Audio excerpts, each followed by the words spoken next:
So welcome back to another podcast. Today I have Caleb Clayton, and Caleb is a career transition strategist as well as franchise, I'll call you guru. There you go. So welcome. Thank you. I'm glad to be here. Yeah. So usually in the beginning I ask my guests like where they are in life today. So like, what's your life like today? What do you do? Oh, that's a canned question, right? My life is great. No. So I'm 31 years old. I am a former college football player. I played at UNC Charlotte right here.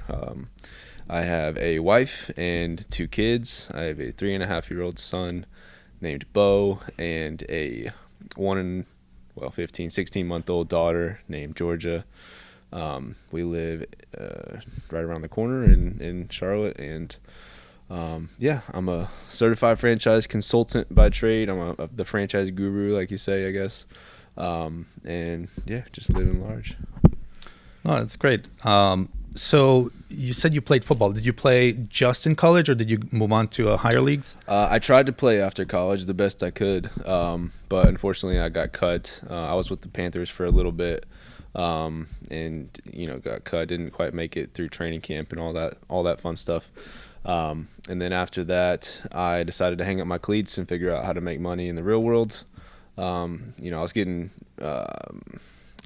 contacted by Canada, and a lot of people don't realize, but athletes get recruited pretty heavily into NASCAR pit crews as well out of college. And so I was thinking about doing that, but ended up just kind of falling back on what I knew and ended up going the corporate route. So okay, what role or what position did you play? I was inside linebacker. So I was one of the first starting inside linebackers at UNC Charlotte's school history, actually, because the team was formed in 2013. That was the first inaugural season, and I was on that first team. So I was there from 2013 to 2015. What's one unique thing that people who watch football don't really know about football? Oof. I wouldn't say there's much that they don't know necessarily, but I think what they don't see behind the scenes. As a student, especially in college, as a student athlete, in the world of student athletes, we say, you're going to be a student first and an athlete second, right? That's what the coaches say, so the advisors don't get mad. But it's true. You have to be 110% dedicated. The day in the life, you wake up at 5 o'clock, you go to training, you do any treatment that you have from injuries or anything like that. Then you go to your first 8 a.m. class, right? And that's when you start seeing all the other kids. Then you go through all your classes, your full schedule, and then you have film, and then you have practice, and then you have more treatment after that, and then more film, and then you do your homework at night, and then you start up at the next day in the morning again at 5 o'clock. And so, in the grand scheme of what it actually takes to be a high level athlete, it's second to none as far as effort goes. And so I think that's what most people don't see, and that's where I don't think athletes get enough credit on the back end for what they have to do to carry all the weight that they do as in the program. So kind of having at least a glimpse on the inside, what is like the key thing? You mentioned effort. Is there anything else that differentiates between like the 1% of the athletes in football and then those who don't make it? Absolutely. Yeah. Work ethic, attitude. Those two things go further than most people realize. I've had teammates that have been 100% naturally gifted with the gift of the best athletes in the world, but had the worst work ethic out of anybody I've ever met. Some of them do okay, just their skill and their athletic gift takes them further than most. But there's other ones that come in as walk-ons. Alex Highsmith is a perfect example for anybody that's a Steelers fan. He was a guy that came in as a walk-on freshman while I was there. He had no scholarship, and he was tiny. We looked at him like, you're going to be a linebacker? And then he ends up being a D lineman. Now he's starting with the Steelers. He was a walk-on guy. He had no scholarship. So that's a testament to, obviously, he has the skill, but he also has an incredible drive and work ethic. You know, and you see him every time you see him. You know, I left and came back a year later, and I was like, who is this guy? You know, but he just had been grinding. You know, he was all day, every day. His whole focus was to be in the NFL, and that's what he did. So you mentioned drive, but what motivates these people that want to be at the top of that? In this case, football. But what is the motivation behind it? Do you know? For football specifically, most of the time it's a dream as a kid. You know, it's like, I want to be in the league. I want to play in the NFL, right? That drive starts young. Other times it's, you know, that's the natural path as an athlete, is like, you know, play at the highest level.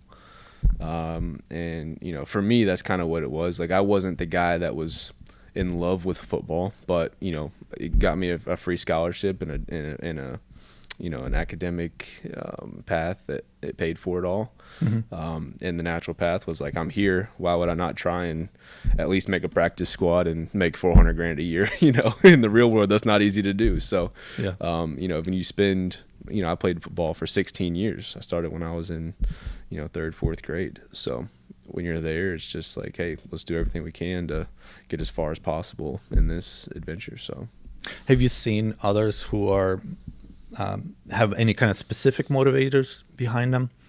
Well, you know, a guy like Larry Ogunjobi, he comes to mind. He was my nose guard at UNC Charlotte, and you look up his story. He didn't start playing football till his senior year in high school, and he was extremely overweight. He was 400 plus pounds.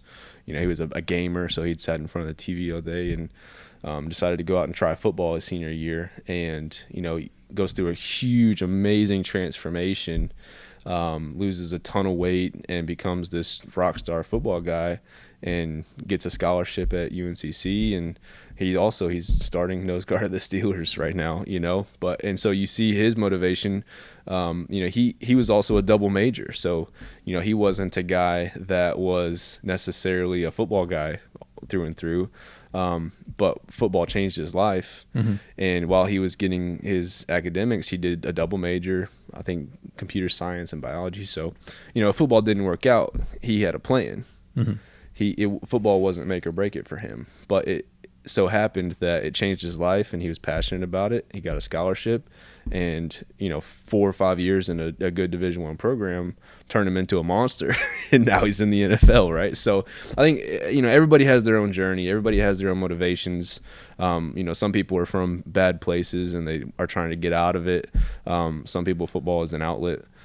Some people are designed to be good athletes. They have parents that were in the NFL, and they watch film when they're 5 years old, you know. So I think everybody has a different journey. But, you know, what's cool is that the athletic side of especially high level performing Division I athletes is it translates. It translates in the real world.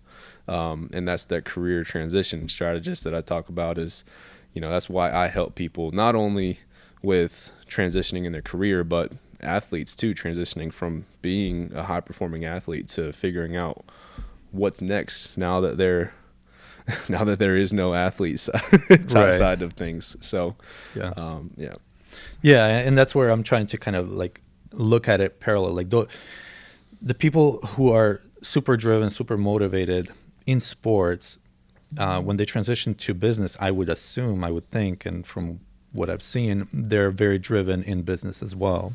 So I'm just trying to kind of explore like what really motivates an individual. From scientific perspective, I guess it's like we're either moving towards pain or we're moving away from pain, or we're moving towards pleasure. Those are kind of like the two levers. But is there more to it? On that note, yeah, I would say that's typically the truth. People are moving away from pain and towards pleasure. I guess, you know, now that you're saying that, it makes a lot of sense. But, you know, a day in the life, an athlete is every day is painful. You run to the pain. You have to. You know, I'm an inside linebacker, and you're a running back. We're going to be in the A gap with the sole purpose to tear each other's head off. That's our whole life as an athlete. Yeah. Your training is painful. If you've ever worked out, it's painful, right? If you've ever done treatment or tore a knee up or whatever, it's painful. So athletes go through such a long period. I played sports for 16 years. That's a lot of pain. And you have to not only run towards it, but you have to have a very healthy relationship with it. And once you develop that relationship with pain, that's what I think is transferable to owning a business. You know, as well as I do, owning a business is tough and it's painful. You know, there's a lot of stuff, especially when you're bootstrapping and you're starting up from nothing and, you know, maybe you're a one-man show. You have to wear a lot of hats. You have to do a lot of things you don't want to do, but you have to do it, right? And that's the stuff that the grit and the determination and the I don't like what I'm doing, but I'm going to do it anyways. Yeah. That part of being an athlete is what is super transferable in business, and I think that's what makes athletes stand out when they decide to do something like business versus somebody that hasn't been an athlete and done business, if that makes sense. Yeah, so I mean, they've developed certain habits that now they can transfer over. And what that makes me think of when we're talking about pain, there's short-term pain and there's long-term pain, or there's pain where people come from and they want to avoid that pain, like family challenges or where they grew up. So by going into sports or something else, they're willing to take on short-term pain or pain that you have to deal with now to avoid being in the situation where they came from. That's just like, I'm trying to process it out loud there. Yeah, and that's definitely accurate. You know, not everybody's coming from that place, but definitely if you come from a place of, you know, I grew up in a small town in Kansas, Eudora, Kansas. I was there for 17 years. And, you know, I love my people and all the things, but it was a small town in the middle of nowhere, USA. Mm-hmm. And, you know, I was kind of the guy that looked around and was like, yeah, I don't really see anybody around here doing what I aspire to do. You know, there's no one around here that I'm like, oh, I've got to do that when I'm older, right? And so that's what drove me in the athletic space was like, you know, if I have a chance to capitalize on this sport that I love playing and it takes me somewhere away from here and bigger and better things, I'm going to do it, you know? Yeah. I mean, there's a lot of I don't know if there's a lot of talk, but I hear a lot about athletes having a chip on their shoulder, right? So usually that tells me it's some kind of pain in their past that they're trying to prove somebody wrong or whatever, somebody put them down or whatever that may be. Yeah. It seems to motivate a lot of people. Well, and you know, they're just generally competitive by nature, right? Like, if you're a starting position at any Division I or high level organization, you've got 5 other guys behind you gunning for your spot. Yep. So that chip on the shoulder, like you have to operate with that, otherwise you're going to lose your job. And so it takes it back to like a very rudimentary, like, hey, work hard, have a chip on your shoulder. It just takes it back to the old school, like bare bones, bare knuckle, just have grit and go, you know? Yeah. So kind of going back to where you are today. So, tell us a little bit more about what you're doing today. Kind of what's your day-to-day look like? Yeah. So the company that I've launched most recently is a franchise consulting company. So it's called King and Tribe Franchise Consulting. I operate in 3 pillars basically. But the main space that I work in is helping professionals and executives in career transition. So I help them figure out, do I want to start a business? If I do, which route do I want to go? And I specify specifically in the franchise space. So I really help them figure out, is the franchise industry something that's attractive to me? If it is, then what's attractive about it? If not, then why? And if they decide to explore franchise investments, then I help them navigate that journey, basically. So I've got contracts with hundreds of different franchise brands, and I basically build a profile for my clients on themselves to understand what their transferable skills are, what their goals are, what kind of investment level they may be looking for, what kind of company culture they need, and go out and find them brands that match those things and help them to establish themselves in business, and then figure out a career strategy to transition from their current career into full-time business ownership. Mm-hmm. So what inspired you to start that business?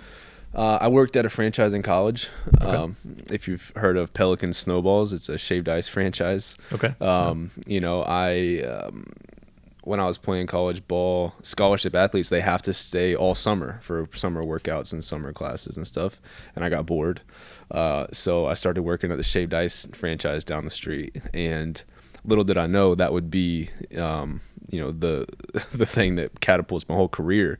Mm-hmm. You know, so yeah, I started just working at a shaved ice stand in college. So, But as far as like wanting to start franchise consulting, like how did that transition come about? it was 11 years on the franchisor side in the industry that made me want to do franchise consulting.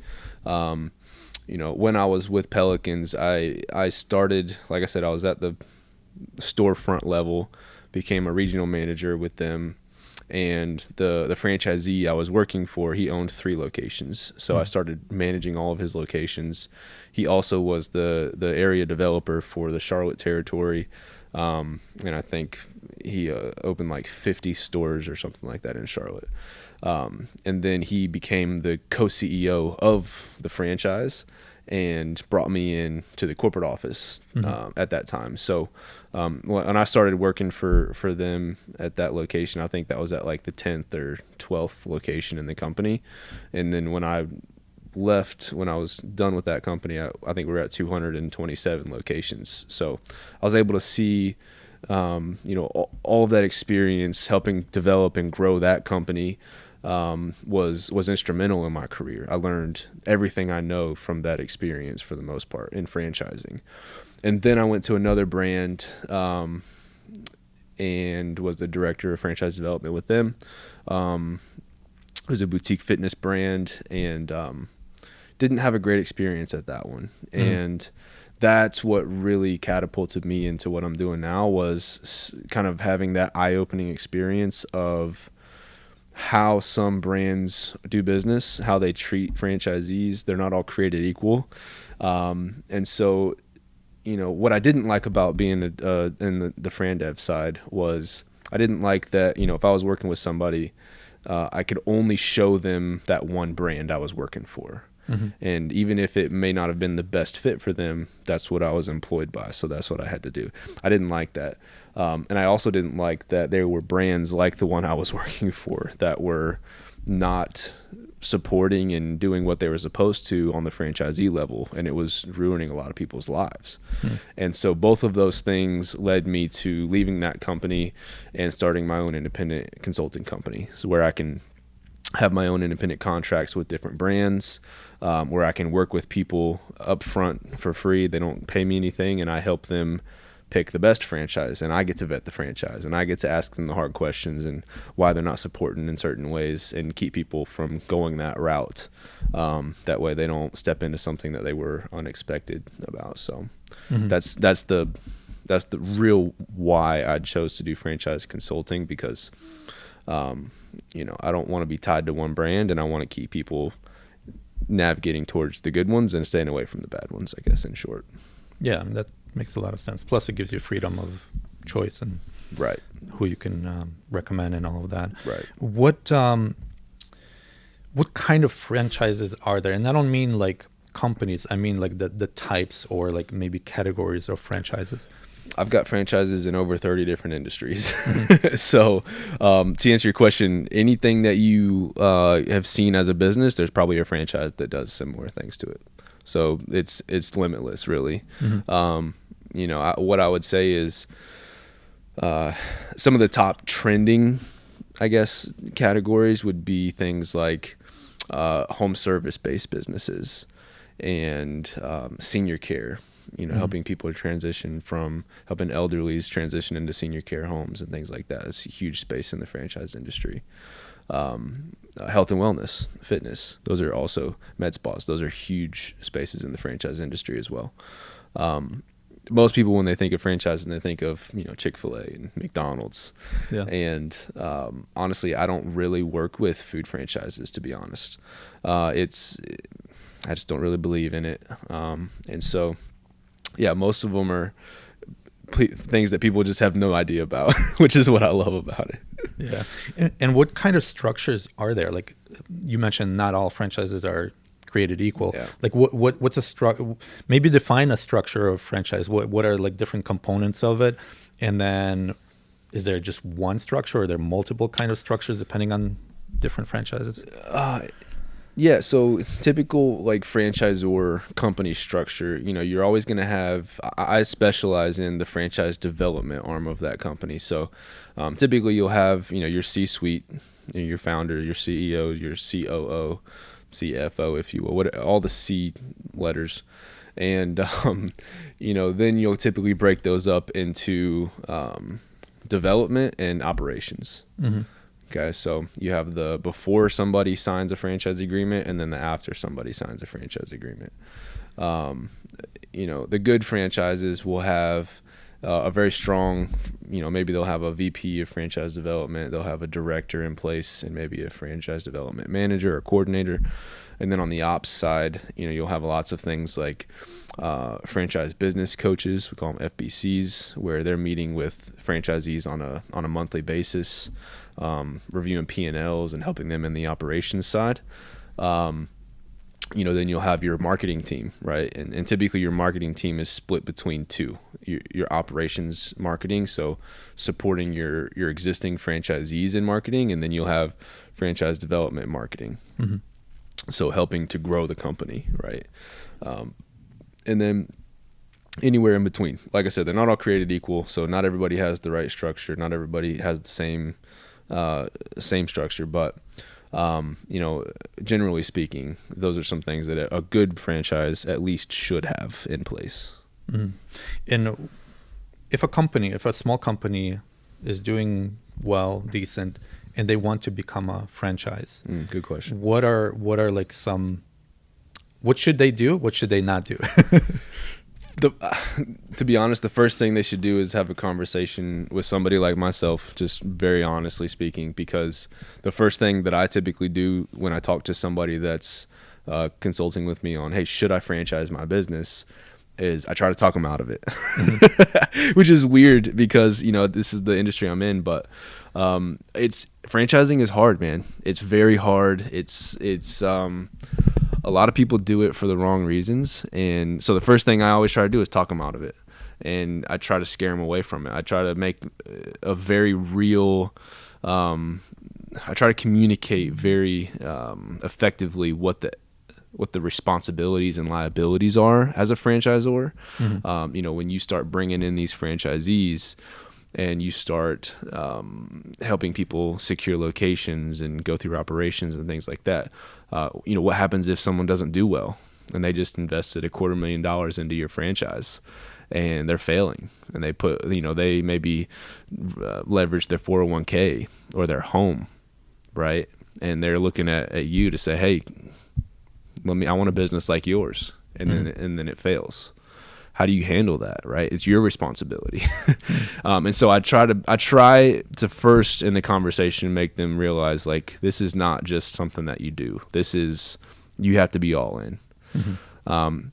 And if that doesn't scare them away, if they're still excited about it and they still want to do it, then I start to connect them with the right people. I start to connect them with franchise attorneys that are really good, that help them understand how to navigate drafting an agreement and a disclosure and all those things. I typically come in and consult with them on the franchise development side. So I'll help them set up a franchise development process, help them hire their first franchise development director, help train them and get them implemented with CRMs and all those things. And then I help them on the other side and help them to structure, what should your operations arm look like? What is your support going to be? How are you going to support them in marketing? All those things, and just navigate that whole. It's a very complex process. So what are typical responsibilities of the franchisor versus franchisee? Yeah, franchisor. Franchise. Think of a franchise relationship like having a partner in business. Mm-hmm. Right? If you had a small 7% equity partner in your business, but that partner, their whole purpose was to support you in terms of marketing, lead generation for your business, operations. I tell people it's like having, an on-demand business degree, basically. It's how to do business for dummies, if you will. So there should be operations manuals that come with a franchise system. There should be, obviously training and support, and that should never stop through the duration of the franchise. You're going to find mastermind groups within franchisees. You're going to have conferences that are hosted by the franchisor. All kinds of things, but most importantly is, they've failed, hopefully, before you. Mm-hmm. Right. And that's what you want to find. You want to find a franchisor that will tell you about their failures and how and why it happened and why they're not doing that anymore.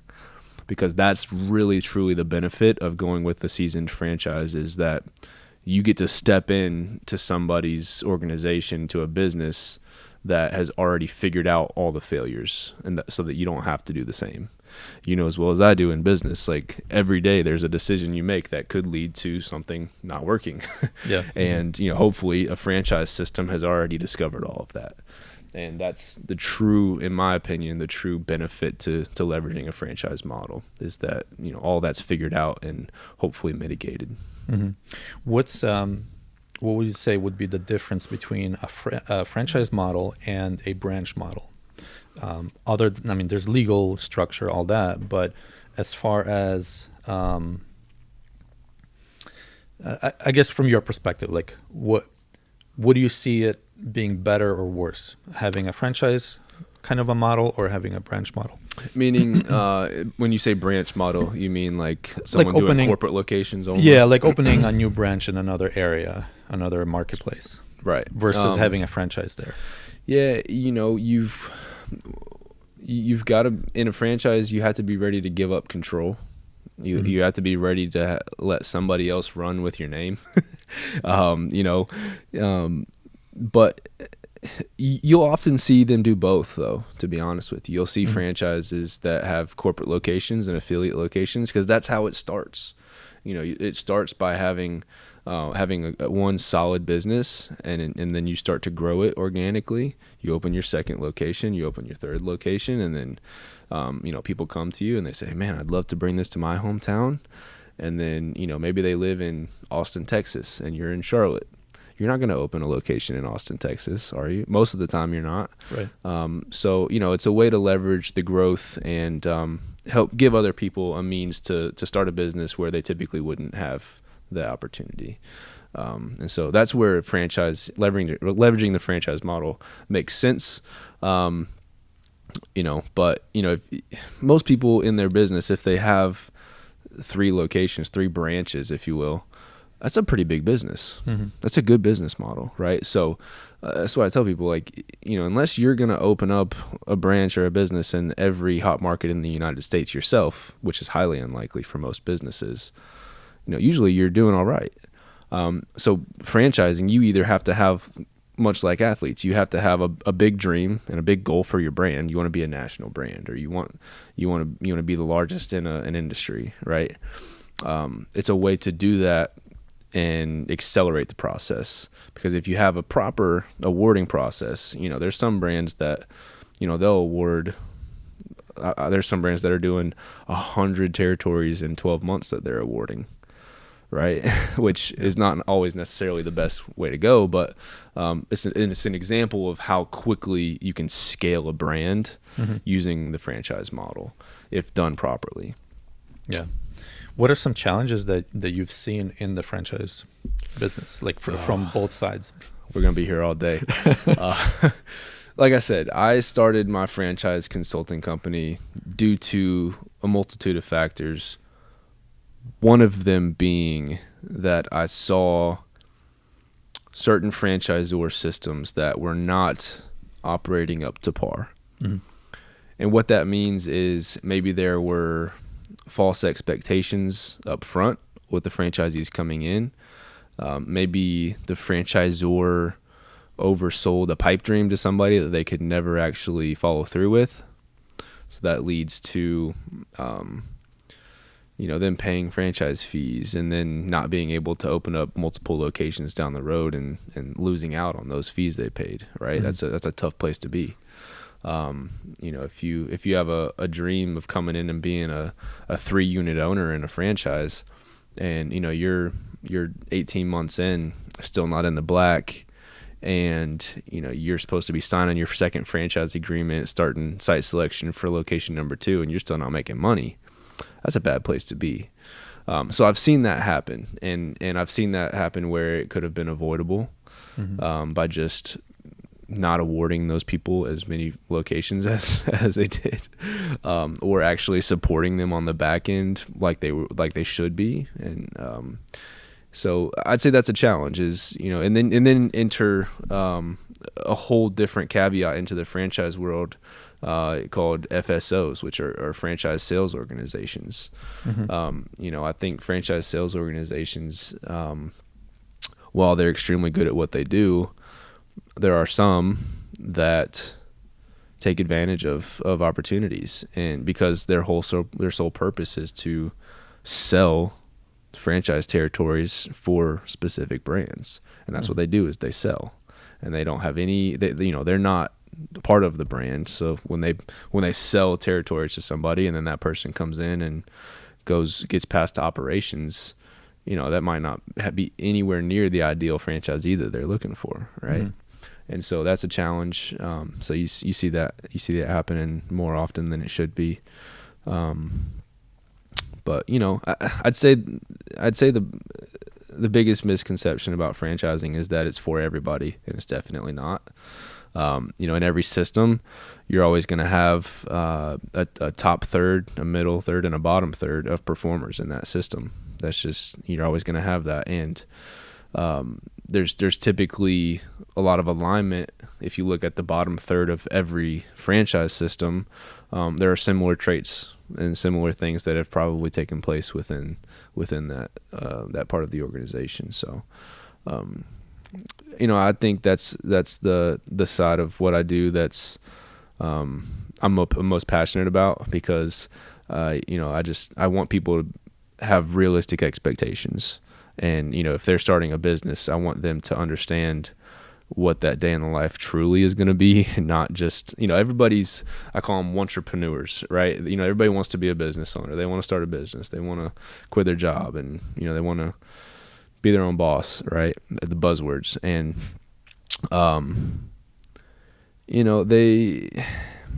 it's really easy to be on that emotional high for 3 to 6 months, and a lot can happen in 3 to 6 months, especially when you have someone really good on the sales side in front of you, right? So, in 3 to 6 months, you could sign a franchise agreement and a development agreement, and you could be, on the hook for $500,000 opening business.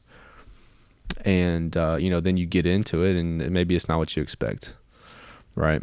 And that's what drives me, is making sure that people aren't having buyer's remorse, if you will, in that process. So what should people who potentially want to buy into a franchise, what are some, maybe 3 things they must look into, like research about that franchise, really figure out, okay, is this for me or not? But like, what are some 3 key things they should find out? Well, there's a lot of things. There's not just 3, but there's a lot. I typically I start with marketing. You want to always make sure you vet the marketing arm of a company, their operations, their management, their management systems that they have, their technology, their finances, Every franchise is required to disclose in what's called a franchise disclosure document. It's a federal regulated document by the FTC, and they have to disclose audited financials on the franchisor level, the company level. Mm-hmm. So you can actually go into every franchise and you can see what are their company audited financials look like. How healthy are they? Mm-hmm. Are they over leveraged, right? So you should look at that. You should, if you have any interest in a franchise, it should be a healthy franchise. They should be making money. You should be able to look in there and see what was their top line revenue last year as a franchise system. How many franchisees do they have? You can reverse engineer that and say, okay, well, that means they've been getting royalty payments from, what are the revenue streams in a franchise fee, royalties, and then maybe there's a marketing fund.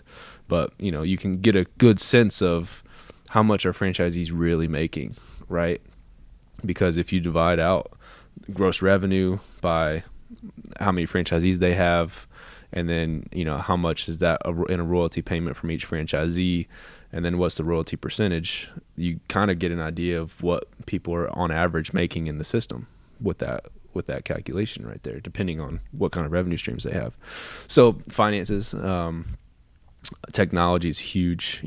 Every franchise system has to have something that is solving a problem that no one else can solve, right? Mm-hmm. Whether it's, you have a proprietary product with patents on it that no one else can get, or you've invested $1 million into this technology piece that a normal business owner couldn't afford to do, and they get to leverage that by just paying you a fee, right? Like that's why franchising exists is to be able to help people leverage larger things that they couldn't normally do on their own, and mitigate the risk and navigate the failures of that, right?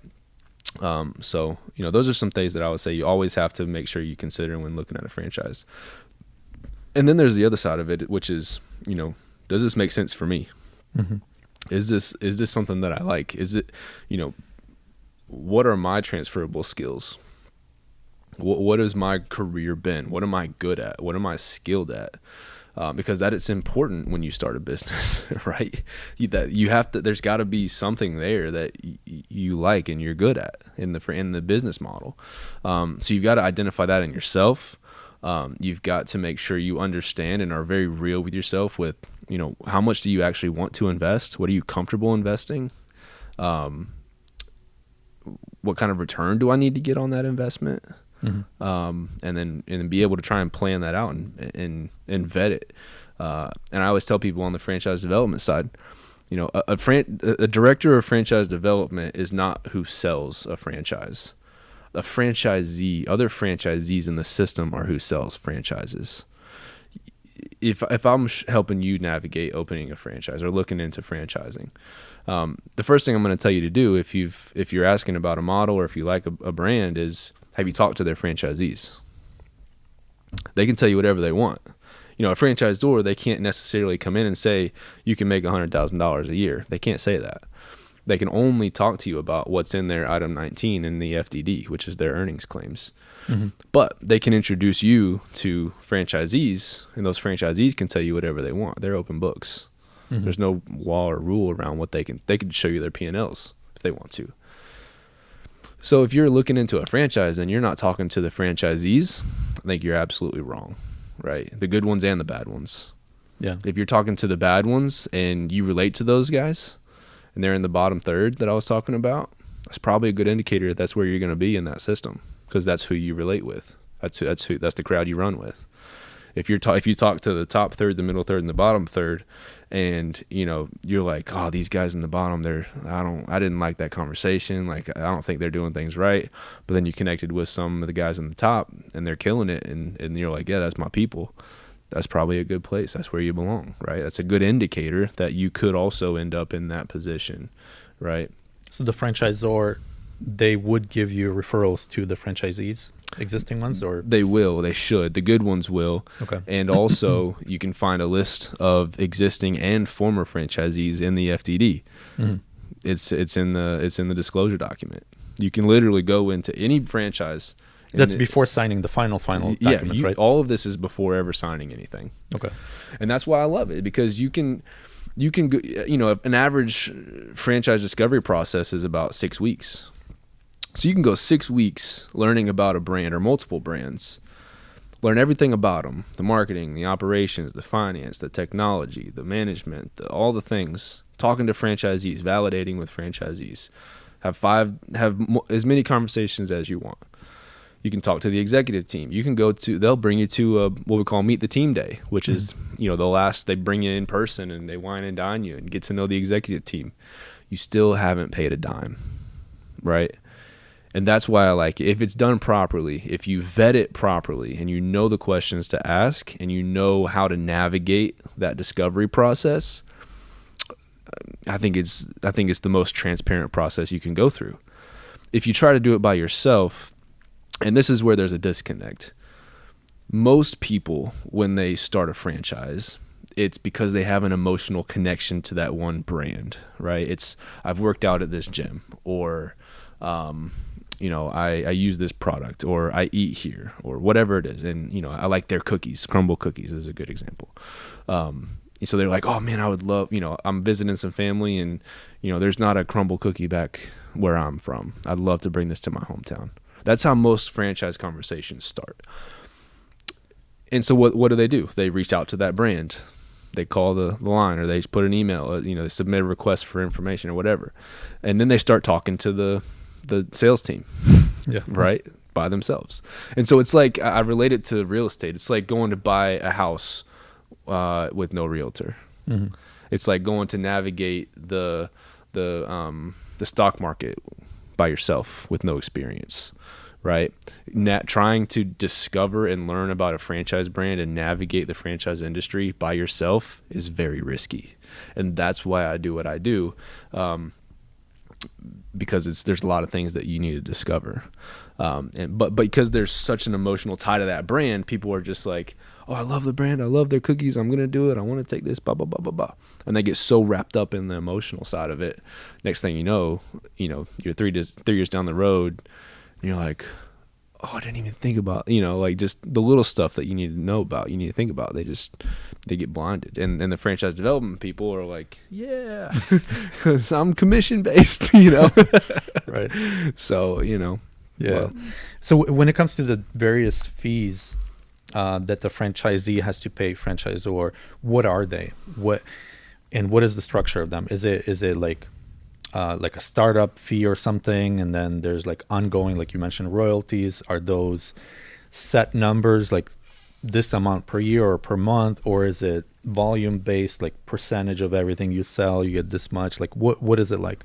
Yeah, every franchisor has their own discretion on how they set up their fees, right? So they'll all be a little bit different, but typically you'll see a very tight-knit variation of different things, right? So every franchise brand is going to have initially a one-time franchise fee. That's an upfront franchise fee. Mm-hmm. And that's kind of like if you call it a setup fee, right? They've created this system, they've created these manuals, this operations book, this playbook, if you will, the branding, the patents, the trademarks, all the things that it takes to make a solid, secure brand that sets them apart. The training system, the universities, if you will. So that's your initiation fee, your buy-in fee to it. And that could be a variable amount, from 10 to, I've seen it be $60,000 sometimes, depends on the brand, depends on what they're given for value. So that's your franchise fee. They're all going to have a royalty. That's a percentage based typically.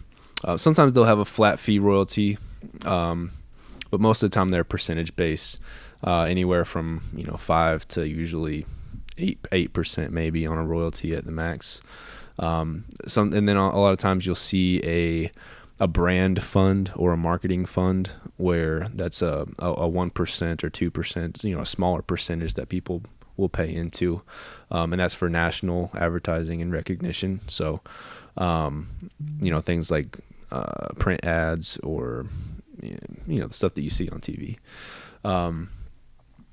And then, so you franchise fee, royalty, brand fund, And then technology fee is another thing that you'll often see for things like CRM softwares and website hostings, different things like that, right? But other than that, it's kind of up to the franchisor how they structure it and what they do include or what they don't include and how much of each one of them. So like you mentioned, marketing fee, 1% of what? Of whatever they sell? It'd be gross revenue, like their typically. revenue? Yeah. Like the franchisee revenue? Typically, yeah. Typically Okay. gross revenue. Yep. And then technology, I would assume that would be more of like some kind of dollar amount. Yeah, that's usually a flat fee, $100 Yeah. a month or whatever it is. Yeah. What are some success stories that you've had or you've seen when it comes to franchising or working with franchises? I always like to tell the story of my buddy Chip. So Chip came to me, I can't remember what year it was, but he was working. He was driving a truck, actually. He was driving a truck and, making $50,000 a year, whatever it was. He had this dream to set up and organize baseball tournaments, right? And he was doing that. And while he was doing those tournaments and hosting those, he would have these dessert trucks come out to the tournaments, right? One of the trucks that came out was a Pelican Snowballs mobile truck, like a van, right? And every time they came out, he always saw the line just like miles long. He was like, man, this is crazy. They're coming out here for a couple hours. They're shaving snowballs. Kids are loving it. And, they're making good money and then they're dipping out, going somewhere else to do the same thing. He's like, that sounds like fun, right? So at this time, I was a director of development at the Snowball brand at Pelican Snowballs, and so Chip reaches out and he's like, I saw this truck, I've been hosting him. We started having a conversation. Fast forward, Chip opens his first Pelicans location. He's in like the Atlanta market.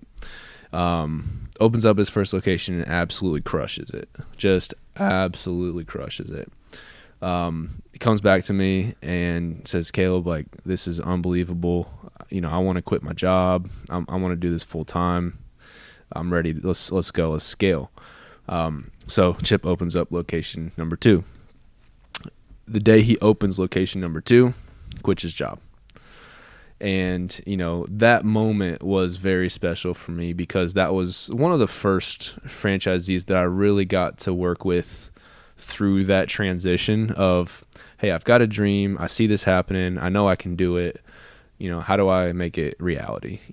And the day I was at that opening location and he quit his job and, his family was there and all the things. And now he owns more locations and multiple trucks running around and all the things. But that was kind of the first in my career, wow, this is cool. This guy really did it. He came in a short period of time, 2 or 3 years, his life was completely changed. He was spending more time than ever with his kids. He was able to, I remember him telling me, I want to be able to go pick my daughter up from school and not have to worry about calling my boss or being on the truck somewhere. Right.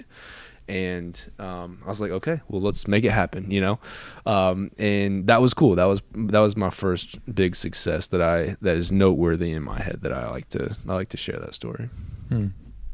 When it comes to franchises and independent businesses, what are some key factors? And you already hit on a few, but what are some other ones that somebody who's looking to start a business that they should consider between the franchises and the independent business? Yeah, that's great. And I love having this conversation because my wife and I own 2 businesses that are not franchised, my consulting company, and she owns Grace Kelly's prom and pageant. So her and her mom have the largest prom and pageant dress business in South Carolina now. Nice.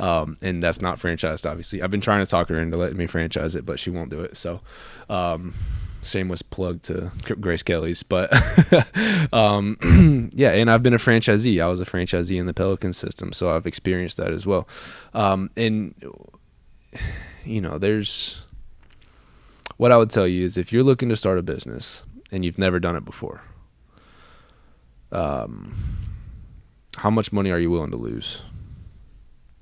Right? And how much time are you willing to put into it? Because every decision you make on a daily basis as a business owner is it could be life altering for the business, right? And when you're doing it on your own, when you're doing it solo, there's things like mastermind groups and boards that you can get on to help with other business owners to help solve some problems, stuff like that.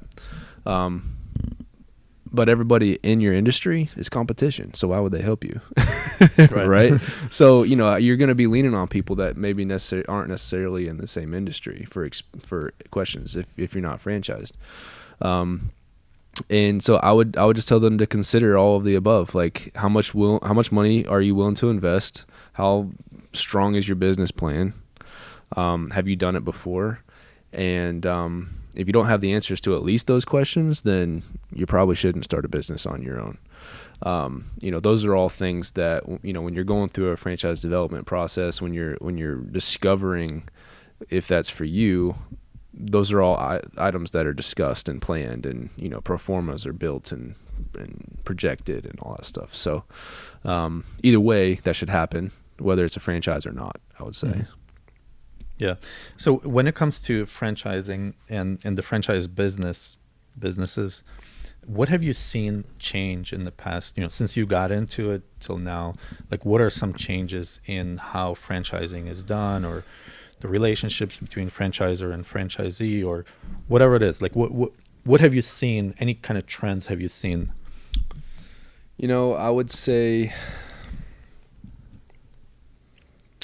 there's not a lot that has really changed too much, except technology. Technology's come a long way. AI being integrated into a lot of things, that's changed. When it comes to lead generation, what I would say is you're starting to see a lot more umbrella franchise systems. So companies like Neighborly is an example, one of the largest home service umbrellas in the world.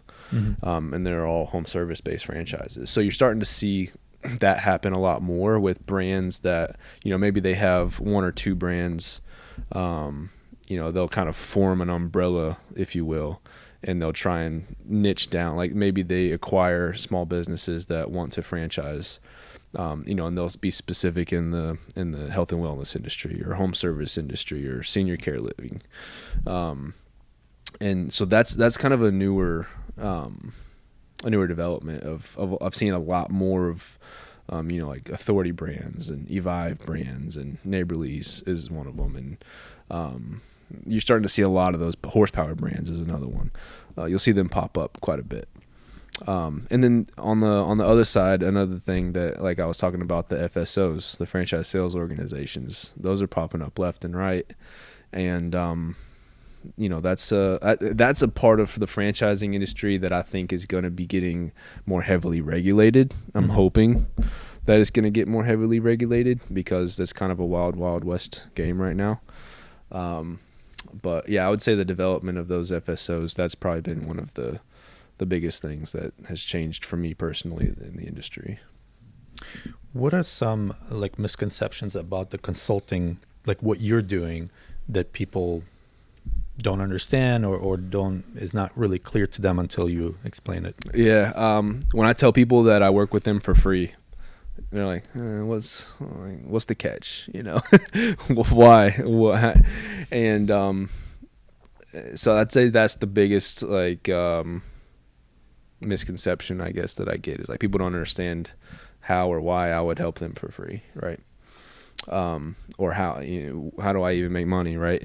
And I'm success fee based, much like an insurance agent or a realtor, right? So I have a referral piece that comes back to me from the franchise fee they pay. Okay. So when someone's working there, and that's all built into these fees, if you will, right? So it's not like someone's going to pay more or invest more when they work for me or when they work with me versus not working with me. And so that's probably the part that people are most curious about is, how and why would you help me, especially without me paying you ever? How does that work? If let's say I'm interested in some kind of a franchise that is not on the list of the ones that you've been working with or work with, but I want you to kind of represent me or Yep. kind of help me out through that whole Yep. process. How in that case would that work? It's a great question, and that's going to vary depending on which franchise consultant you talk to. How I operate is I don't really care if the brand you're interested in is one that I work with or not. I'm always going to do what's best for my client, no matter what. Matter of fact, I get a lot of people that come to me and say, Caleb, I'm interested in this franchise. I've been going through a process with them. I started looking into it and I really like it. I just want your thoughts and your feedback. Fantastic, right? The fact of the matter is there's a little over 4,000 franchises in the U.S., and a lot of them don't work with consultants and brokers like myself. They just don't need us. Chick-fil-A, Wendy's, McDonald's, some of them do, but most of them have their own. They don't need leads from people like myself, right? But the people don't really know how much value is added until we start having a conversation, right? And that's probably the hardest part about what I do is that I'm not representing one specific brand, and I'm not going to try and steer you in a direction. I'm not selling anything. I'm trying to make sure you find the best opportunity for you. But, if you like a brand that I don't necessarily have a contract with, I'm not going to not show you that brand if that's what you're interested in, right? Doesn't mean that I won't try. I'll reach out to any brand and I'll try to partner with any brand, and hopefully they will work with me. But if they don't, it's not like I'm going to blackball them. You know what I mean? Yeah. So, yeah. So transitioning a little bit about you. Okay. All right. Sure. So you're a consultant now on the franchise business, on the career transition side of things. But how did you arrive here? But if you could go back to middle school or high school, like who were you back then? What kind of personality were you? Yeah, so I grew up in a small town in Kansas. I grew up a farm boy, actually. I have family out in central Kansas and Nebraska, and we had a horse farm, and we would go up to Nebraska every summer, and I would break horses, and I did rodeo, and we would ride the Santa Fe Trail and all kinds of stuff. So I grew up a country boy, and was an athlete my whole life. I wrestled when I was young. I played football when I was young, and that's kind of where I found my identity, was in athletics. Started really lifting and working out a lot in 6th grade. Actually, I did my first Olympic lifting class. My trainer at the time in middle school, his daughter was an Olympic power lifter. So I had a lot of really good roots from an athletic standpoint in that community. And so I found myself just all in on sports, and I was kind of the chubby kid growing up. Not the most popular, I would say, but always just dedicated to sports. My grandma lived in Panama City Beach, Florida, all growing up. So every summer I would go visit her, and she started sending me to Florida State football camps my 8th grade year. So 5 years in a row, I went to visit my grandma, and she took me to the Florida State football camp. And that experience is really a pivotal experience in my life, because the summer before my senior year, I started getting pretty heavily recruited by Florida State, actually. And I ended up moving from Kansas to Florida with my grandma just so that Florida State would recruit me more. And so, that was being an athlete and growing up in a small town was pretty much my childhood. So did you have like a big friend circle, or were you just had a couple friends? Like what was that? Well, there was maybe 300 kids in my high school total. All 4 grades. So, define large friend circle. You can only have so many friends at a school like that. But, but no, I had a small group. And I still do have a small group. But, No, I didn't have a huge friend circle. Like I said, I didn't really fit in when I was in Kansas, to be honest with you. It was a place where I always would look around and be like, there's really just not much here that I aspire to do and to be. So I just kind of kept to myself. And when I had an opportunity to move to Florida, especially Panama City in high school was pretty wild. But, you know, I took it. I was like, I don't want to look back 20 years from now and say, what if I would have done that? Mm-hmm. You know, get up and get out of the small town and figure out where I want to be, you know? So at that time, did you have mentors, or did you have people you looked up to as far as your kind of next phase of your life, like getting out of high school, where you wanted to go, whether you wanted to get into college or military or just go to work, or like, did you have advice or who did you have any advice from at that time? No, not really. No, I was, I didn't really, you know, my family, I come from a split family. So my mom and my dad were never actually married. You know, so they both actually got married to different people when I was 2 years old. So I had two completely separate families growing up. And yeah, I just didn't have a ton of great role models. You know, my mom did the best she could. She had me when she was young. She found out she was pregnant with me in her senior year, you know, prom night, basically. And, you know, she was a single mom for a while until she got married. And then, you know, my stepdad was a hard worker, but, you know, he was a blue-collar heating and air guy, you know. So he provided and he did what he needed to do. But no, I didn't really have, you know, I guess I did. I tell the story. I wrote a letter to Teddy Bruschi, a linebacker for the Patriots back in the day, and that was kind of my inspirational idol, if you will, in the football world. Mm-hmm. Of the linebacker, I always wanted to be like him and Brian Cushing. And but no, I just was kind of searching. I was looking for, until I would tell you that fast forward until I got to Charlotte and started working in the Shaved Ice location. Greg, he was the owner of that location I told you about. He was the owner of that spot. Became the CEO I told you about. So Greg Fatul, he was really the first inspirational, you know, father figure, mentor that I had in my life. And that was the relationship that I developed with him was one that I didn't realize I had been searching for a long time. Mm-hmm. You know, he was doing all the things. He was an athlete. He wrestled at NC State. So very, very good wrestler and athlete. Started business, right? He was a business owner. So I had always aspired to own a business one day.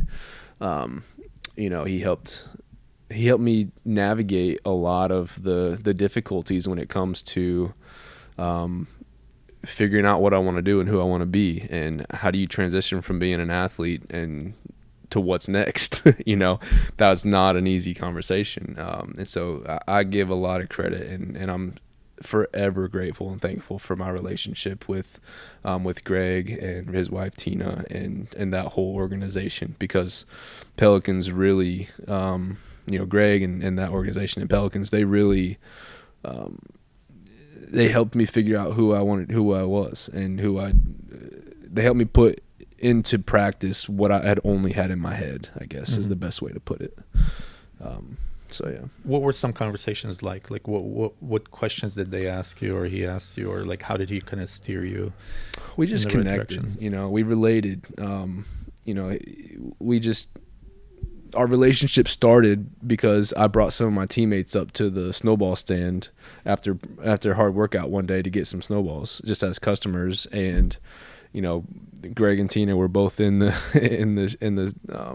stand, and we'd always just kind of throw shots at each other and just joke around. And, you know, we were a new program, so Greg would always give us a hard time about, you know, you guys suck, and you know, and so I don't know, we just had fun, and we connected on that level. And then one day I came, and there was a line just like 30 feet long wrapped around the building, and I was like, Greg, you need some help, man? And he was like, yeah, come in here.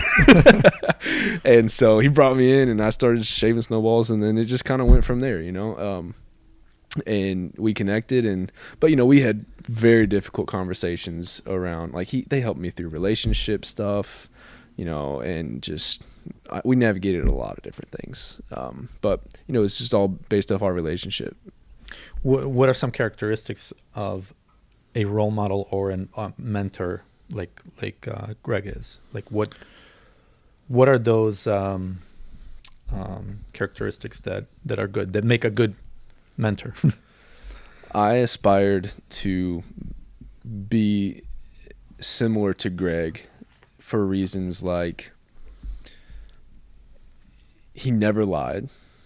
He would never lie he doesn't know how to lie. He was always the most integrous in everything he did. And he was real. Mm-hmm. He's real. There's no BS, right? He'll joke around, but there's when Greg comes to talk to you about something, you listen. And that's not, that's God given, I believe. He's a good person, and we came from similar backgrounds. Not much, didn't come from much at all. And I watched him, and I watched his journey launching his first franchise location, and then developing a territory from one location to 50, and then becoming the co-CEO of a national franchise brand and developing it to over 200 territories in 20 different states. I was with him through that journey and watched him navigate that. And it was special. It's very special. I still hold our relationship dear to this day. Mm-hmm. Like being with him in that journey, what is like one or two things that stand out to you? I think Greg really taught me the practice of kind candor. Mm-hmm. If you ever listen to Gary Vee, he talks about candor all the time. Mm-hmm. But Greg is, I think, the epitome of kind candor. It's like, he'll be able to have a conversation with anybody about anything. Matter of fact, it reminds me of a conversation we had when I was talking to him about, he wanted me to come in on the corporate level when he bought the company and help him with development. And I said, Greg, I've never done this before. I've never done development. Like I'm not I studied geography in college, right? Mm-hmm. And he said, yes, but Caleb, I need somebody that, like myself, can walk into any room, anywhere in the country. And when you walk out, people both love you and are going to do what you need them to do. No questions asked. And you can do that. That's what me and him called, you have the thing that does the thing, right? And that's not teachable. It's not. It's just not. It's a natural thing. And call it gifted gap, call it what you want. But, that is his superpower. Mm-hmm. And I always talk about people's superpowers. That is Greg's superpower. He walks into any room and becomes the most liked and most trusted person there. And that's one thing that he pulled out of me that I didn't know I had. Because he was like, you have that. You've been doing this with me, and you have it. And I need you to be able to do that throughout the country. I need you to be able to walk into any building. Let's say you are doing a site selection trip with a franchisee that just came on board. You're in Phoenix, Arizona. And I need you to be able to walk into a building with building inspectors, building and zoning, a new franchisee that you just met, a leasing agent. And you walk out of there, everybody's on the same page, they're all laughing, they all love you, and we're all going to do business together moving forward. You can't teach that, right? Yeah. And so that is what I really cherish that about our relationship, and I'm thankful that he pulled that out of me, and just everything that goes with that. When you say he pulled it out of you, like, so what were you like before realizing that, and I mean, after. Yeah, I don't think I really changed. I just think I started paying attention more to how he worked a room, right? Mm-hmm. What are the qualities and traits about him that allowed him to have that presence? How does he treat people? When you start talking to somebody, do you go straight in to the business, or do you build a rapport first? How do you do that? What's too much? What's too little? Do you joke? Do you not? Like, there's so many things that go into that dynamic. that he just navigated flawlessly. And I learned what I learned by listening to him in ride-alongs, just on the phone with people, and sitting down at breakfast with people, and having I shadowed him for 10 years. Mm-hmm. Right. And so that's how I learned everything. Everything was just straight from listening and just observing. What's one thing that you've kind of learned as far as reading the room and how to interact with the room? I would say that I have a really good BS meter. And I'm a very, very good judge of character. Mm-hmm.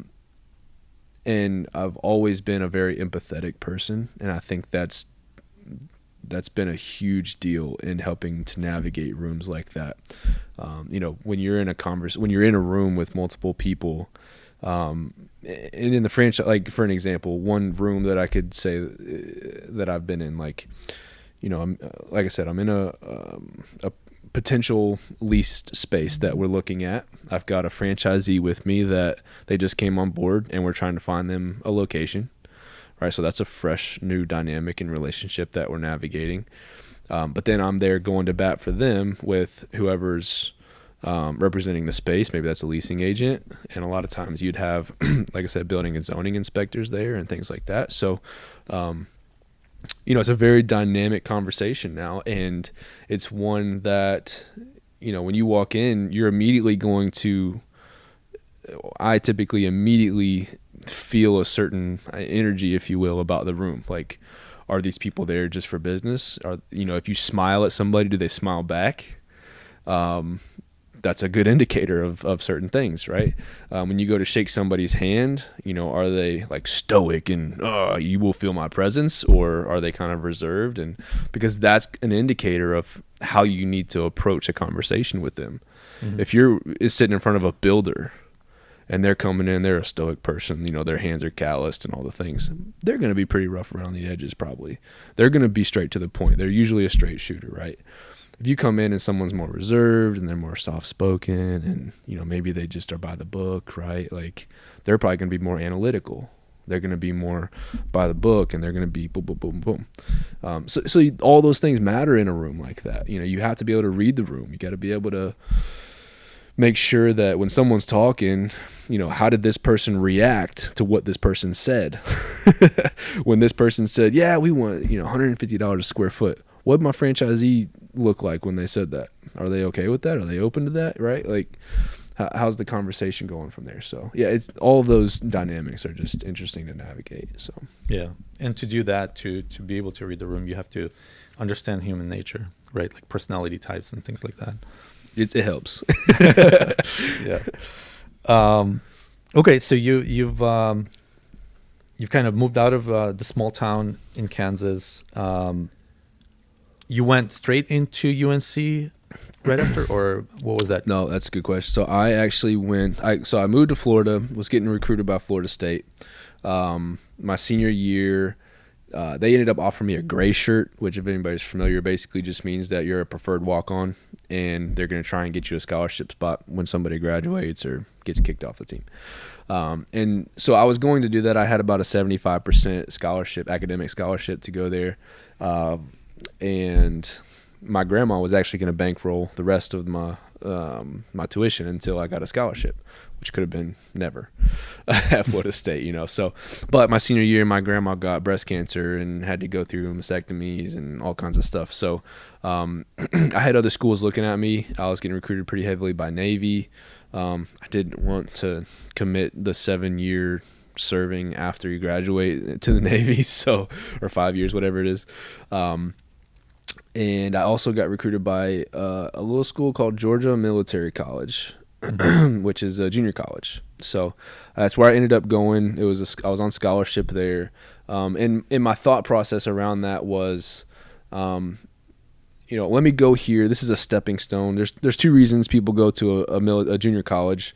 One, either they don't qualify for the NCAA, so they have to go to get their grades up, or they just didn't have the film or the exposure that they needed as an athlete. So they go there and, get into a little bit of a different arena with better skill and build up their tape, and they try to get recruited again. Basically, it's an extra chance at recruitment. So I said, hey, I got a full ride to Georgia Military College. I'll go there for a year. I'm a qualifier, so I don't have to stay and get my associates. I can just stay for a year and then transfer somewhere. So if Florida State still wants me, then they'll take me a year from now, right, when they can offer me a scholarship. It didn't go that way. I ended up getting hurt and stayed there for 2 years. Switched from offense to defense, and got recruited last minute by UNC Charlotte, who was trying to launch a brand new program. They were FCS trying to go FBS and trying to hit Conference USA in 2 years, so pretty aggressive goals. And, they had a lot of freshmen that were there, but they didn't have a ton of upperclassmen coming in. So at that point, I came in as a junior to UNC Charlotte. And so they were recruiting people like some of my other roommates, like Desmond Cooper, who he was at Wake Forest. He came to UNCC. Nick Cook, Brandon Dozier, those guys were junior college kids from Kansas. And so they brought in a bulk of old heads from junior colleges to kind of lead the freshmen. And that was quite the transition, I must say. But yeah, so I went to Georgia Military College, got recruited from there, and then came to UNC Charlotte. And you mentioned you were studying geography. Like, what was your major? Yeah, I started studying business, and I'm terrible at math, so bad at math. And I remember I was taking business stats. I think it was business stat.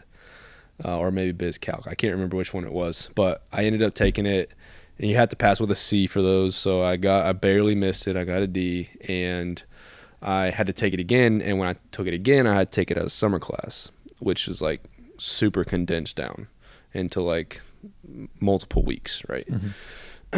So I'm taking the hardest course that I am terrible at, that I've already failed, and I've got to do it in a shorter amount of time now. And I took it again, and I didn't pass again, and I was like, okay, I have to pass this, and I'm taking it twice now, and I haven't. And so it's like, do I keep going, or do I shift gears here, right? I'm an athlete. Like I said, I'm a student athlete, right? So this is affecting my play. It's taking a ton of my bandwidth away from studying film, because I don't understand it. I can't pass these exams or whatever. And so I sat with my advisor, and I was like, what else can I do? And she was like, you took a transportation or meteorology class. It was a meteorology class last semester, and you aced it. Like, and most people are terrible at that. And she was like, did you enjoy it? And I was like, yeah, it was interesting. I liked it. She was like, have you ever thought about getting into, do you like computer science and this and that? And I was like, yeah, I'm techie. I like that stuff. And she's like, why don't you take some more of these geography credits over here? Because there's this specialization called GIS, Geographic Information Systems, where you can work in the space of building out maps and coding them into websites, and you can work for the cities and governments and transportation departments and municipalities and do surveying and all. There's a whole field of it, and if that interests you and you like working with your hands and you don't want to be a pencil pusher, like, you might like it. And so I did, and I loved it. And I started going, I started taking a lot of, there's actually a lot of computer science aspect to it, because you're building and embedding maps in open source, and then you're putting them into websites. And so I loved it. I enjoyed it. And it actually helped me a lot in franchise development, because, a lot of what I do in franchise development is you're building out territory maps, and you're working with white space. What are our we're leveraging GIS and looking at demographics and census data and understanding, what are truly grade A markets and top tier markets to penetrate from a franchise standpoint. Where do we want to be? Where do we not want to be? When I'm awarding a territory to a franchisee, how much population do I give them, and what's their target audience? How much of that do they need to have a successful business? So there's a lot of what I did in college that translated. I didn't realize that would be how it translated, outside of that. But I'm very thankful for what I actually ended up doing.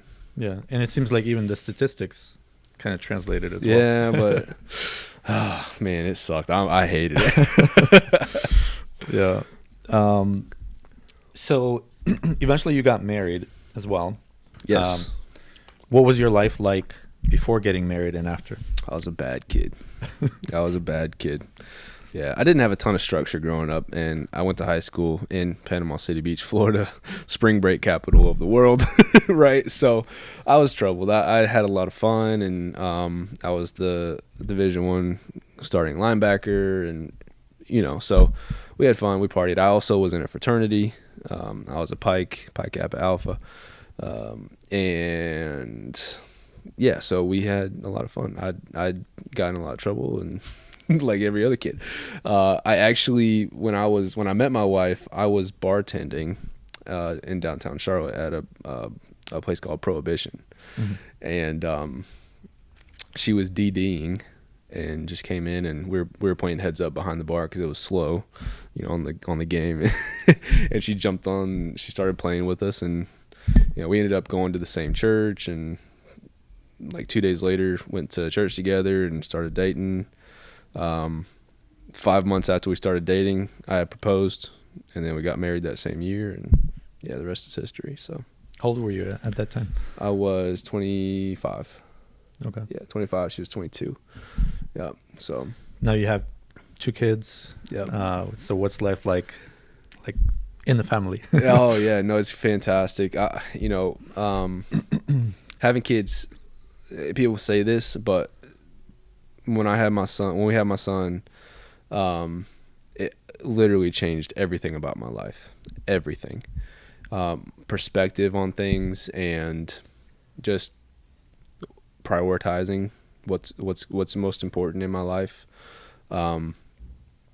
It's changed everything. It's the reason that I also was searching at that point. Now, like, I didn't realize it at the time, but I was yearning and searching for ways to spend more time with my kids, and a lot of people do, but I was just like, what? There was a pivotal moment that I'll never forget.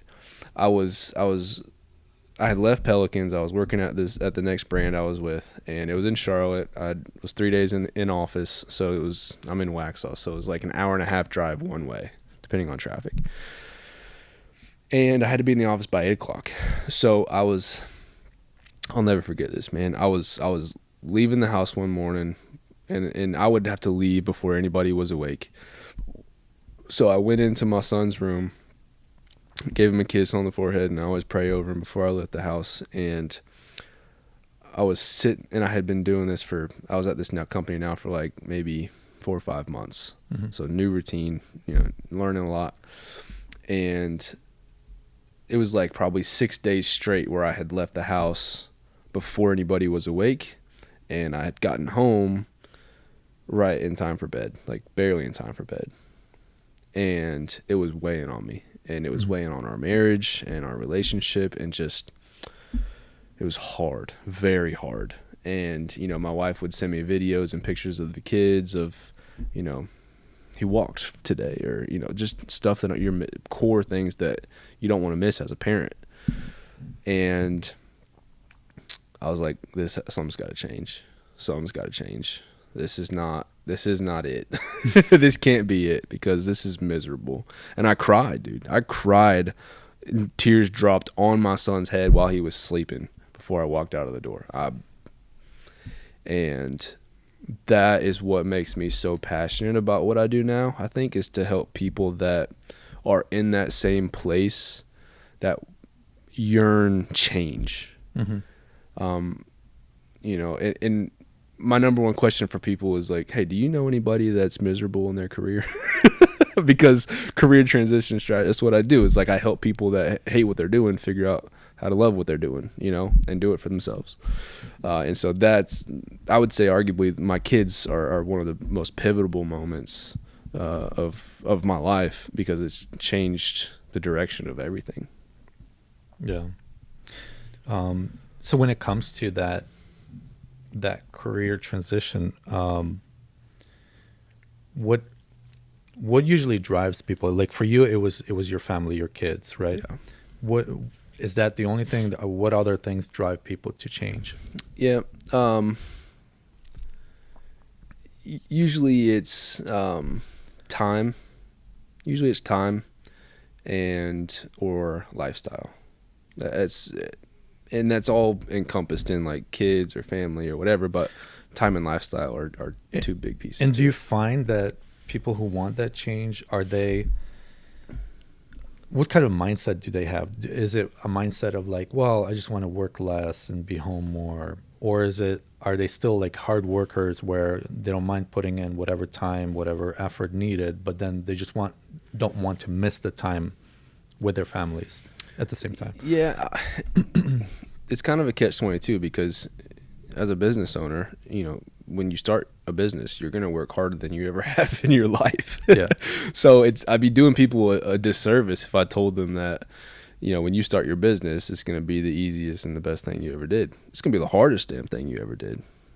The number one hardest thing you've ever done is start a business. I'm sure it's the hardest thing I've ever done. And so I'm not, you know, I'm not dishonest with people. Like, it's not easy. But, you know, it has the most potential for upside at the end of the day, I believe. I think it's a true, real path to achieve whatever goals you can truly set for yourself, right? Like, in the corporate America ladder climb, if you're desiring more time with your family, every time you get a promotion, they're going to double your workload and incrementally increase your pay. You know, so the time cost benefit right there is not really a good strategy if you're in a corporate America, right? They're always going to demand more, and you know, you're always going to have to ask that boss for the time off. You know, if your wife is sick or your kids are sick and you know you can't do it that day, like, you got to ask somebody else for permission to not let your wife and kids suffer without you there. Yeah. That's the reality. You know, you don't control your time. Your time is owned by somebody else, right? And at least when you own your own business, yes, you know, you have to work hard for your business, but you answer to yourself, right? You answer to your own business, not someone else's. And you're building something for you and your family, and hopefully with a path that allows you, you know, a 2 to 3 year runway to achieve the goals that you set out to achieve in that business, whether that be replacing yourself with an employee. And so, you know, the path to freedom, if you will, is much more realistic when you control the path and it's not somebody else's. And that's, I think, the attractiveness to owning a business has been for me. You know, is I don't have to answer to somebody else. I get to control how much money I make. It's up to me, depending on how hard I work. And then, you know, if I can duplicate myself and get out of it, then great. Yeah, and it seems like most business owners started their business because they wanted freedom. And even if you work hard, even if you have to work long hours, whatever it is, you still have the freedom in between throughout the day to do whatever you need to do on a personal level as well. Yeah. So as far as kind of from your experience, starting a business, having a family, kind of your life and work, or business and life, what are some kind of biggest risks you feel like you've taken?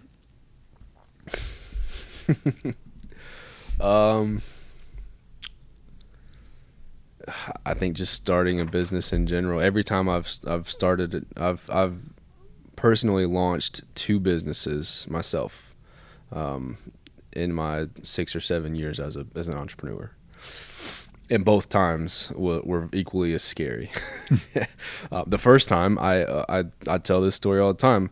I literally, the day before my grand opening, I was depositing cash into my business checking account to pay the contractor to finish up, and I literally opened first day in business with $1.87 in my bank account.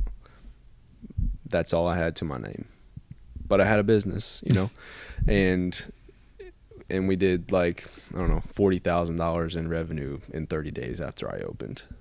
Huge win, huge win, life changing. That was scary. That was a huge risk. I was borrowing money. I didn't, I was a bartender, and I was, working, shaving snowballs for somebody, and, I'm not going to have the money. So I was borrowing. I was leveraged, over leveraged. I had no cash, but I knew that it was going to work, or at least I was convinced it was going to work. I had signed a lease, I had $1.87 to my name, but 30 days later I had rent to pay. I had bills to pay, royalties, all these things. So it was hard, very hard. But that was probably one of the biggest risks in business that I've ever taken, is just starting like that with nothing. And, the other risk I would say is, I moved halfway across the country the summer before my senior year in high school, not knowing what was going to happen. That was pretty scary. Those are two very pivotal moments in my life, for moving and starting my first business. If you had to go back to high school days with the information you have now, what would you tell yourself at that time?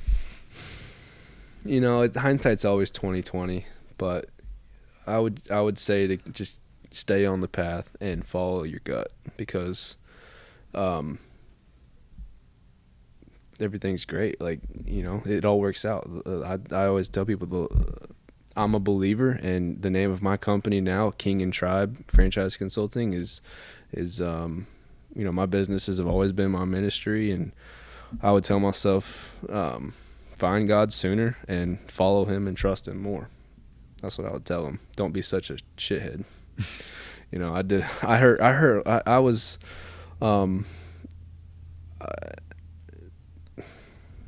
I wish I was nicer to some people. I think I wish I was better, especially with the girls and stuff. Like, I was ruthless.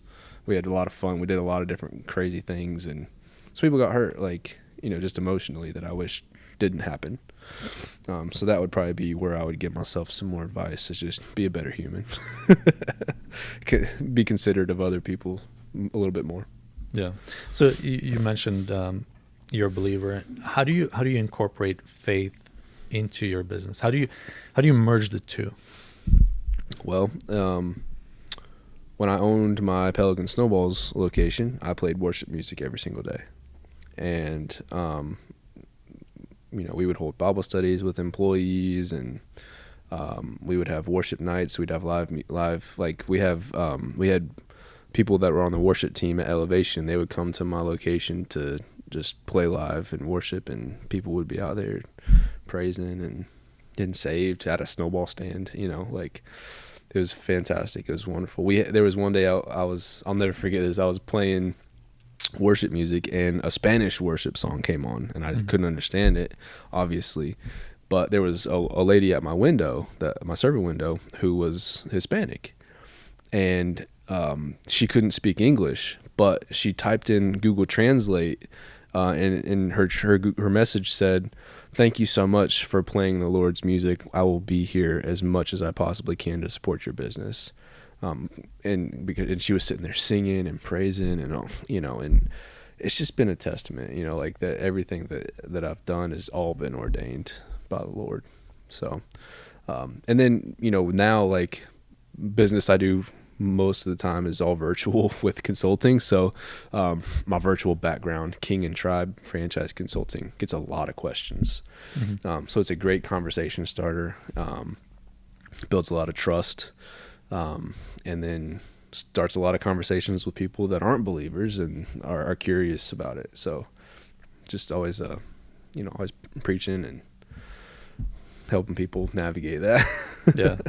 How do you have like a process, like a routine, as far as like daily routine or anything like that that helps you run your business better or come up with better ideas or anything like that? No, I don't. Nope. I'm not that put together. No. No, I mean, my business is simple. I need to learn about new franchise concepts. I need to be vetting existing franchise concepts, and I need to be having conversations with people that are interested in starting a business. That's very simply what my business is. And so every day, those are the things that I focus on. Is either if I'm either learning about a new franchise brand that I'm not familiar with, I'm reviewing their FTD. I probably review 20 to 30 franchise disclosure documents every single week.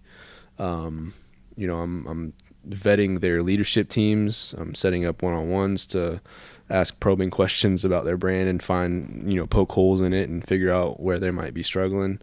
I'm talking with their franchisees even sometimes to validate with them some of the things I'm hearing from the leadership team. So I'm either doing that or I'm prospecting. I do a lot on LinkedIn and just networking events. So podcasting, right? Yeah. So brand development. How I can be. This is what I tell people: is I can do the best work in the world. I can be the best franchise consultant and help people better than anybody. But if nobody knows I exist, what's it good for? Right? So that's been probably the biggest learning curve about what I'm doing, is that I've got to self-promote, and I'm not a big self-promoter. Mm-hmm. I don't know. I'm not the hoorah guy that's going to go out there and do that, but I've had to learn how to.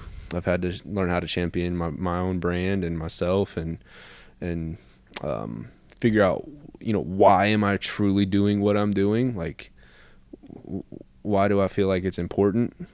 So all of these things have been an involvement from since I launched this company, and it's still evolving. So Yeah, a lot of learning, a lot of trials and errors. absolutely.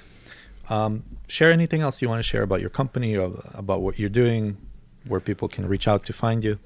Yeah. So, my website is kingandtribe.com, LinkedIn, Caleb Clayton. But yeah, I'm on Instagram. Franchise Dad is on my Instagram. I think that's probably the biggest excitement that I have, is what I'm going to try. I'm actually putting together a podcast of my own. We were talking a little bit about it earlier. And so it's going to fall in line with more of the brand that I'm creating on the social media side with my Instagram. It's called Franchise Dad. And the podcast I'm putting together and what I'm going to be doing is going to be called Father to Founder. So I want to start working with other dads and men that obviously have kids and also a business, right? So because I think that, man, we get siloed so much in business ownership, and you get so just like blinders on in your business, and then you're dealing with objections all day and problems and solving things and just going a million miles a minute all the time. And then you walk in the door at home and you have to put on the dad hat, and that's a tough transition sometimes. Mm-hmm. And so I'm super passionate about having conversations with other men, and understanding, how do you navigate that conversation? How do you deal with dealing with a million problems a day and solving the problems of the world, and then coming home and just acting like none of that exists and just focusing solely on your kids and your family? Or are you doing that? And is that a miss? Yeah. Find the ones that are doing it well, and hopefully more people can do that.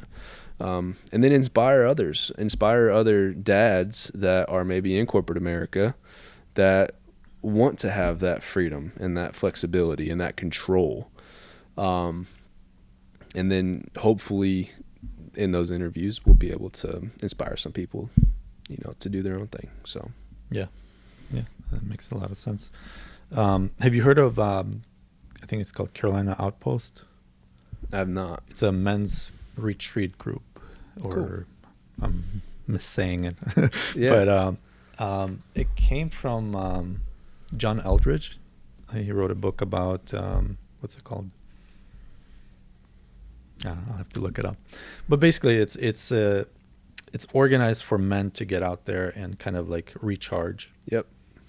type of a thing. It's important. It's Yeah. important. And there's another one, the Red Truck. Have you seen that? I have to look it up again. I'll have to pull a name, but I think it's called the Red Truck. But it's like, coffee meetups for dads. Okay. It's more oriented towards, men of faith, and they kind of just get together and share coffee, and they have breakfast, and I think they do it like once a month or something. But I like that concept as well, and those guys are good.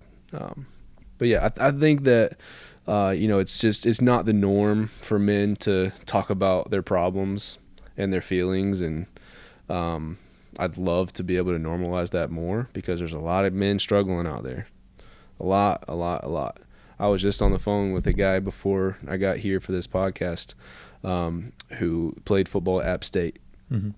And he graduated in 2022, so 2 years ago. And since then, he went, he was with the Panthers, went to training camp, ended up getting released, went up to Canada for a little bit, tried to go that route, and then came back and started a career. I think he's with Northwest Mutual or something like that now, doing insurance. And we were talking, and I was asking him how he's doing in the transition.